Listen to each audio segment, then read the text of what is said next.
Many survivors of sexual abuse don't come forward because they're afraid of not being believed.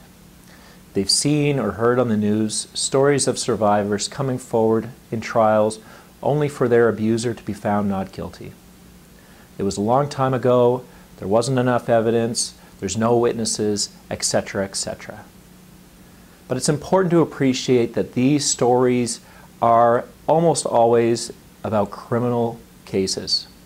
And I can't stress enough the difference between a criminal case and a sexual abuse civil case.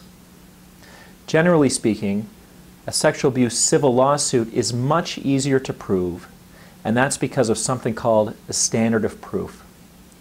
Where in a criminal case, you have to prove that the abuse happened beyond all reasonable doubt.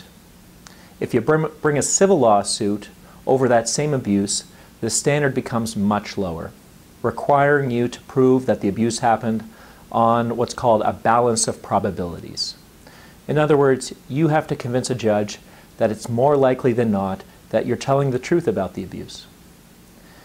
And if you meet this standard of proof, that you're likely telling the truth, then you will be entitled to compensation for the resulting harms, even if there exists a fair bit of doubt given the lack of hard evidence that inevitably exists.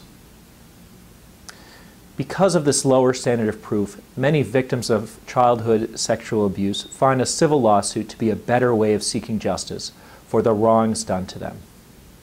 I've helped many survivors of sexual abuse recover compensation for the very significant harms that I know can result. If you have questions about a possible claim, I would be happy to speak with you free of charge.